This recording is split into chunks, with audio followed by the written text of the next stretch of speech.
Hey there, calculus fans. Continuing this couple videos. I'm just editing right now, and so I'm giving you an intro. The video went a little long, and so I just wanted to break it up and do the 3D part next. So I'm going to talk about intersections in 3D, but mostly I want to show you it's the same idea of combining conditions and reducing variables, but I'll show you cool visuals like the equation of a plane in 3D in their intersection. I'll talk about later in the video the intersection of two curves, and I'll show you some visuals of that. But really, this is the place where I see students make mistakes with combining conditions. So I wanted to talk about that, but I needed to break up the video because it had gotten too long. So thanks for listening, and hope you watch the rest. So one of the most challenging situations students face in Calculus 3 in the first few weeks is working with lines and planes. This is an example of two planes, and I'm going to show you a picture of them. They're here. I'll get rid of everything else for a second. This is one of my visuals from when I teach Calculus 3. There's a plane. Here's another plane. They intersect, and there's actually a lot of points of intersection, an infinite number of them. And often one of the challenges, can we describe it?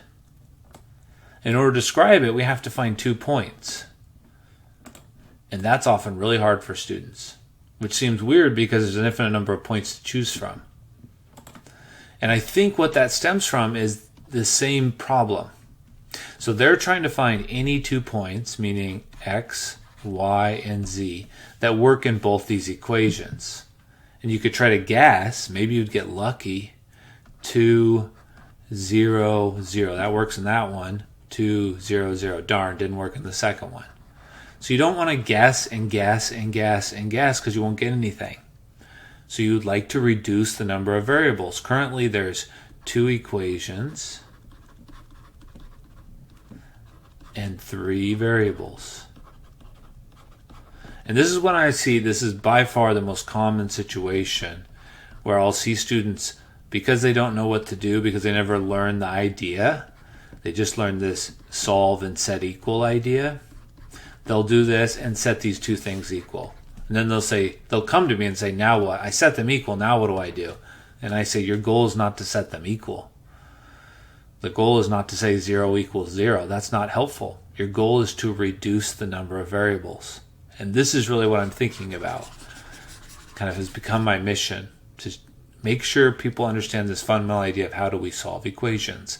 Now, in this case, I can see that some of the variables have the same coefficient. So I'm going to go back to the strategy from the first problem that worked the best, and I'm going to subtract side by side.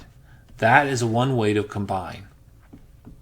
That is going to give me 2x plus 4y. The z's cancel, which is the whole reason I did that. And this is success. I win. I reduced it down to one equation and 2 variables. Now in this case, that's the best I can do because I have nothing else to combine with. So I have too many variables. And that sometimes happens.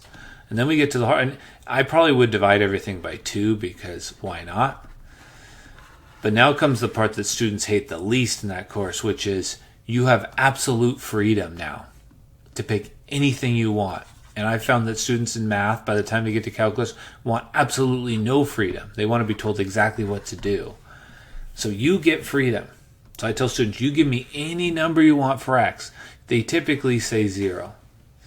And then when you put in 0, you can solve for y, and y is 6 over 2, which is 3. And then they go, well, where do I plug that in? You plug it in everywhere. It's the same story, always. Okay, so you put a 0 here, you put a 3 here, you put a 0 here, you put a 3 here, and as a double check, you should get the same z. I always like to actually do it.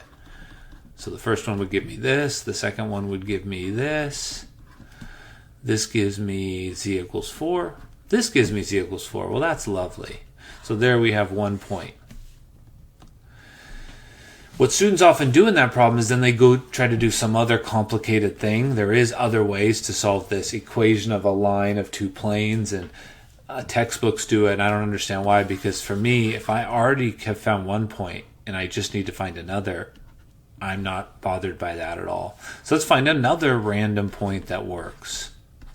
Usually students like to pick y equals 0, but you don't have to. You could pick 10 and then solve for the x. But if this is 0, then this is 6.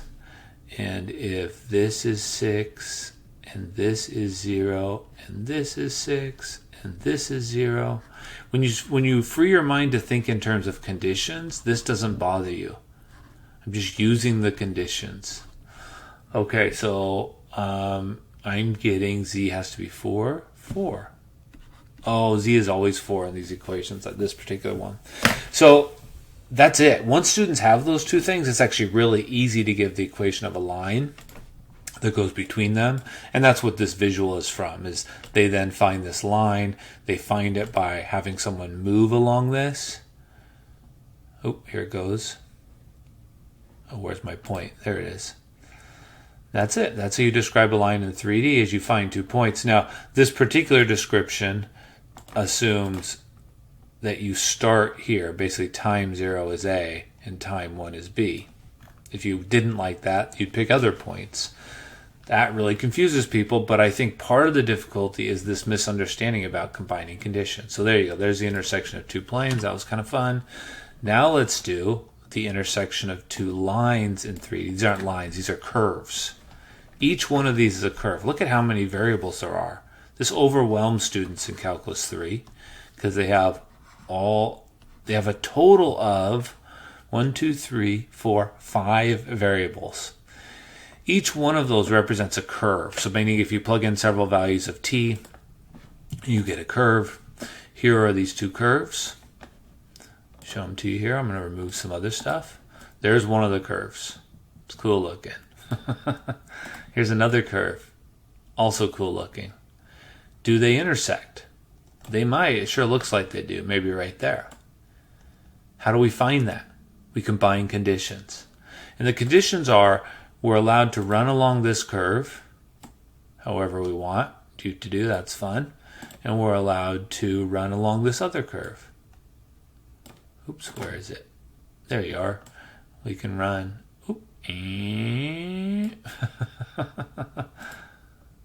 There we go.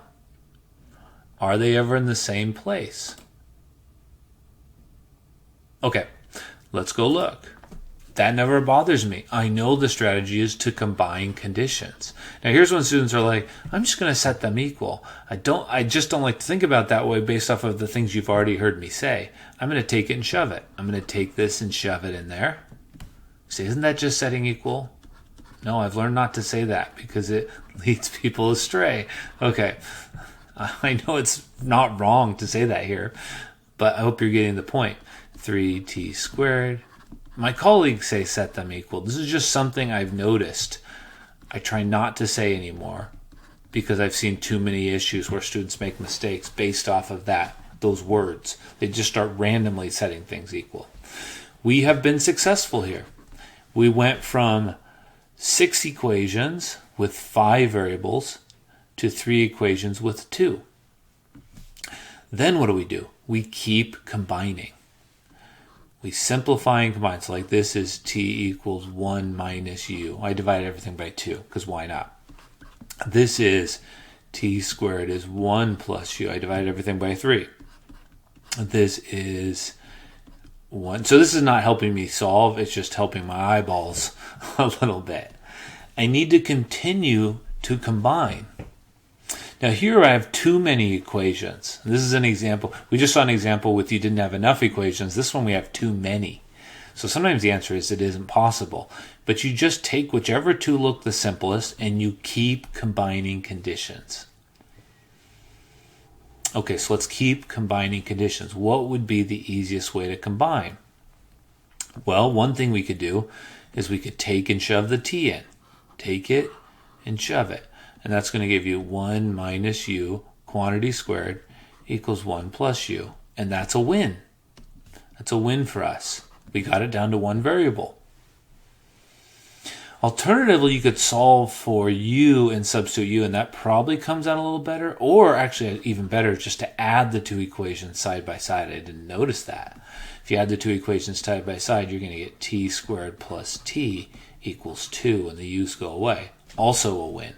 In fact, that's probably the best way. So this would be t squared plus t minus 2 equals 0. And then I think that factors, I'm hoping. It's going to be t, I need a positive in the middle, plus 2t minus 1. And I know students have better ways to factor now. They do all sorts of different things. Now, what I just did is I combined these two and I ignored the other one. You do have to go back and check that it works in all the equations. But let's just sort of go. So when I go to plug this back in, I'm going to plug it back in here. I'm going to say, okay, t is negative 2, either in here or here. What does u have to be? Well, that would mean negative 2 is 1 minus u. So u has to be 3. Okay, so one answer I think I'm getting is t is negative 2 and u equals 3. But we're going to check that in a second. And the other one I need is when t is 1. Let's see, u has to be 0. I just plugged in a 1 there. And then just like always, you would check. In fact, you could even go all the way back to the beginning now if you wanted.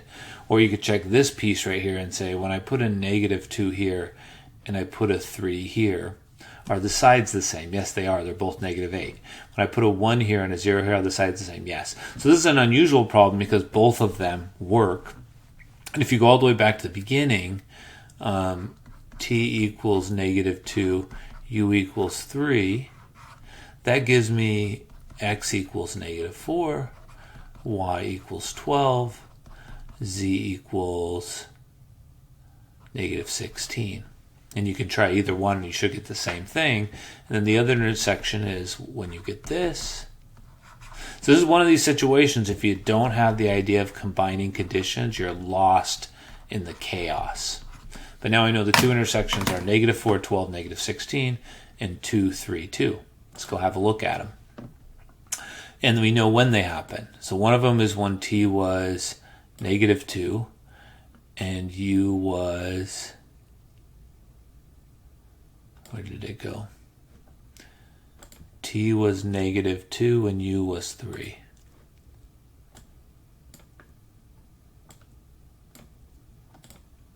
That's this point. So there you go. They hit right there. So they weren't there at the same time if you were to animate them, but they were there at different times, and that's enough for them to both be on the intersection. And the other one was t equals 1 and u is 0. So we're going to go to t equals 1 and u is 0. In fact, we can just scroll it back. Boom, baby. Okay, there we go. There's those 2 points. Complicated situation we solved just by combining conditions. All right, I thought I would finish with something I thought was a little more fun. Video's probably too long, but I hope that this has been of interest to you.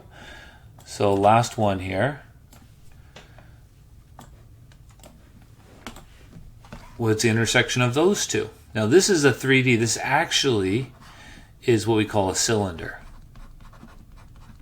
Since there is no z in that equation, you just draw a circle for every possible z. What that means is you would draw a circle of radius 1 on the ground. You draw a circle of radius 1 higher up. And you would draw another one higher up, and you do that forever. We call it a circular cylinder. The other equation is a plane. If you were going to graph it, I'll separate the two for a second. You would look at these two sides, and you would graph it just like you would a line, where you have the x and the z-axis, and the line has slope negative 1, and it starts at 5. But we're trying to draw it on this plane. So this is 5, this is 5, and then it extends out indefinitely. It takes some practice to be able to graph things like this. Now imagine we do the intersection of those two things. Can you picture what that would be? And this is from an old exam we had in our Calculus 4 course. You're trying to measure something. when I drew it, it looked like a lipstick coming up. I don't know if you can picture that. But I would like to describe this curve. What does it mean for a point to be on this intersection? How can you find points that are on there? So here it becomes a challenge, but it's still the governing principle, which is we want points x, y, and z that work in both. Now you can try to combine conditions, but we're lucky here in that the variables are separate. And so since they're separate, you could give conditions for what it means to be on a circle. And one set of conditions that does it is this. This is circular motion that goes once around the circle every 2 pi counterclockwise. And then you go, but if that's true, you can take it and shove it, and z is 5. When the first time I ever saw this, I went, wow, that was surprisingly easy to do. It did require, I know, some circular motion, but that works in both. So it must be on the intersection that satisfies both conditions. And so you get this cool picture if it loads. So there's the plane. I'll get rid of the other stuff. There's the plane right there. There's the cylinder. You can picture the intersection of them. And there's the intersection. Forget the vectors, that's for another day. We described that intersection, and it was not that hard to do. We had to think of something that satisfied both conditions, and the moment it did, it was on there. That's it. So if it's more complicated, like if the equations both had x's and y's in them, I thought I'd end. I've already spent too long. I haven't looked at the time. But just to end this, let's do one more. This right here is what we call the double cone. It goes up forever this way and down forever. Let's say we wanted to intersect the double cone with the plane 5 minus x. It's going to be a little different because it's going to intersect it in some funny spots. Let's see what happens. So now, because I have all 3 variables in this first one, I can't assume that it's like a circular motion. And so what can we do? We can combine conditions. So I would like to get it down to 2 variables. So let's combine 1 and 2 by using the take it and shove it method. X squared plus y squared is 5 minus x squared. And I don't know where this is going to go. I'm doing this spur of the moment. 25 minus 2x plus x squared. Ooh, look at that. The x squared's canceled. And so you get y squared is 25 minus 2x. So what do we learn from that? Well, we learn if you have a point x, y, and z, or any equation x, y, and z that works in both of these, it has to work in this. And so now I need to find some formulas that work here. And there's all sorts of answers you could put. Usually we don't like to choose x to be our starting variable because if you solve for y, you get square roots. So often what we do is we say, well, let's have y be t then and solve for x. What would x be? Y squared minus 25. And this freedom really bothers students when they first see this, but it's not as bad as you think. And I hope that this gives some interest in what we're going to do here. And then lastly, you go, well, what's z? Z has to be 5 minus whatever x is. So it's 5 minus this. So it's going to be plus 1/2. And I didn't prepare this at all. So I know that this works in both the equations. And I know I made a big jump there. But let's do it now. Let's take this example. I've never done this. We're doing it on the fly. And if I couldn't do this combining idea, I wouldn't be able to make these cool pictures. Okay, so I'm going to combine this. So we said we were going to take the double cone. Here's that double cone. Shoot. So oftentimes when you draw a 3D shape like this, it doesn't draw very nice unless you picked good numbers. So I'm going to do a couple little things that I think will make it look a little better. I didn't plan this ahead of time. I think I'm going to make z start at 0. Yep, that's starting to look better. We'll make z start at 0 because we don't care what's happening below there. We'll make this only go up to 5. I need to go higher, maybe. But we do want this to go further out. -5. Sorry about that. Well, there's the beginning of our cone. If I want to make it look better, I have to kind of massage how I set it up. But let's draw the other one. Okay, so we need to be able to see that intersection. So I definitely need to go higher and further out. So let's go negative. Let's go to 20.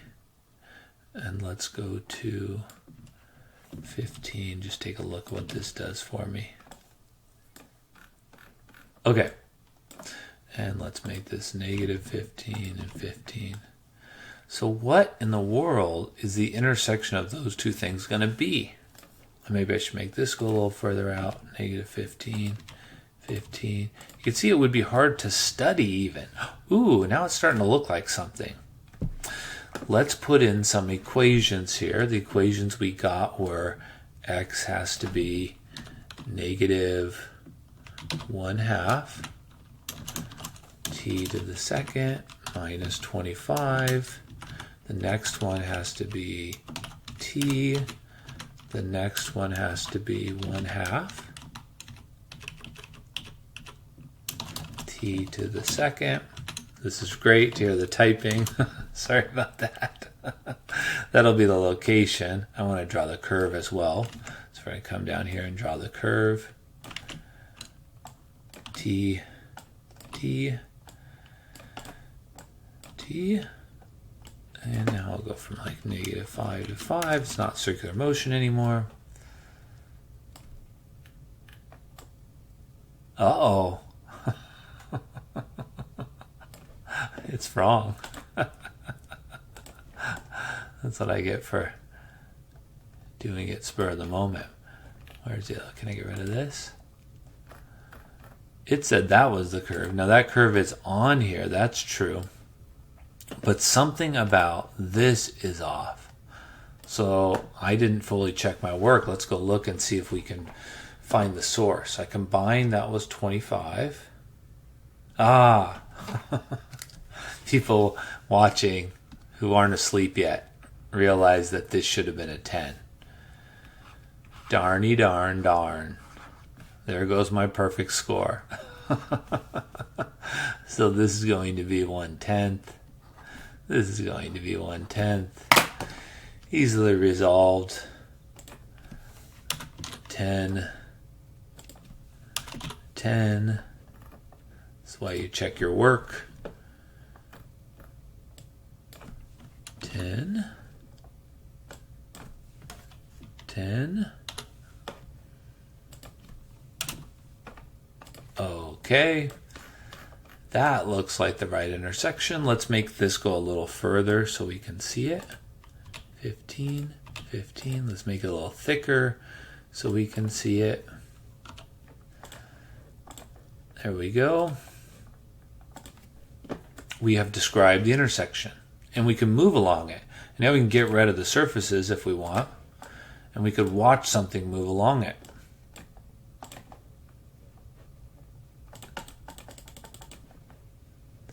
There it goes. Let's make it start at like -20 and go to 20, 25. And we can make it fatter here. You can really see it. So I think that stuff's pretty cool, but it all is based off of this idea of understanding that an equation is a set of conditions. And when we're solving, we're combining those conditions. Okay, hope that, let me know if that helped you.